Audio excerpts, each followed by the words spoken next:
হ্যাঁ আছে নাই? আল্লাহর হাবিব বললেন আল্লাহর রহমত ছাড়া, ভালোবাসা ছাড়া কেউ কোনোদিন জান্নাতে ঢুকতে পারবে? আম্মা জান আয়েশা বললেন, ইয়া রাসূলুল্লাহ আপনিও না? আল্লাহর হাবিব বললেন, না আমিও না, তবে আল্লাহর রহমত আর দয়া সেদিন আমাকে ঘিরে রাখবে। মান নুকিশা উযিবা, যার হিসাব আল্লাহ সেদিন চাইবেন সে ধরা খেয়ে যাবে। সব সময় আল্লাহর কাছে এই দোয়াটা যেন আমরা করি, আল্লাহ কিয়ামতের দিন তুমি আমার হিসাব নিও না, আল্লাহ তুমি আমার বিচার বসিও না, আল্লাহ তুমি দয়া করে আমারে মাফ করে দিও। আল্লাহ যার বিচার করবেন ও জাহান্নামে যাবে, আর যার বিচার করবেন না সে জান্নাতে যাবে।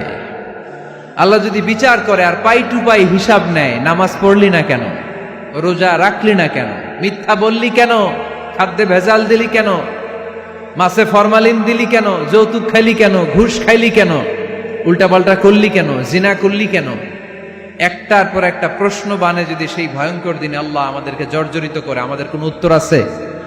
সেদিন আমাদের বাঁচার কোনো উপায় আছে? তাই আমরা সবাই আল্লাহর কাছে দোয়া করবো, আল্লাহ কোনো বিচার টিচার মানি না, কোনো বিচার করতে পারবো না, দয়া করবা। কথা কয় না? কি করবে? এবার আওয়াজ করে বলেন, বিচার চান না দয়া চান?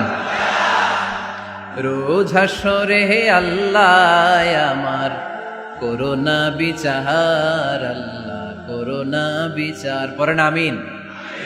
রোজ হাসরে হে আল্লাহ আমার করোনা বিচার, আল্লাহ করোনা বিচার, বিচার চাহি না তব দয়া চাহে এ গুনাহগার, আল্লাহ করোনা বিচার, পড়েন আমিন।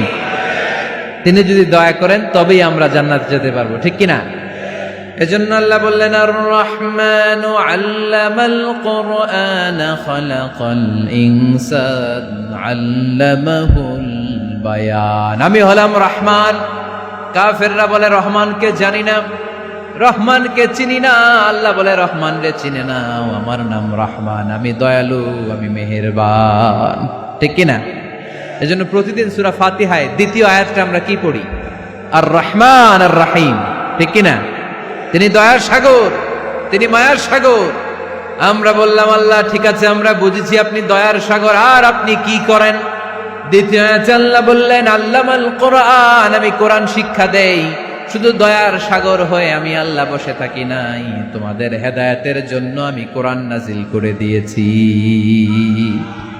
আল্লামাল কোরআন, আমি কোরআন শিক্ষা দেই। আমাদেরকে কোরআন শিখিয়েছে কে? বিশ্বনবীকে কোরআন শিখিয়েছে কে? আল্লাহ। এজন্য দুনিয়াতেও যারা কোরআন শিখায় তাদের মর্যাদা বাড়ায় দেয় কে? বাংলার জমিনে যারা কোরআন শরীফ শিখায় এদের মর্যাদা সবচেয়ে কম, এদের বেতন সবচেয়ে কম, এরা সমাজে সবচেয়ে বেশি অবহেলিত, ঠিক কিনা?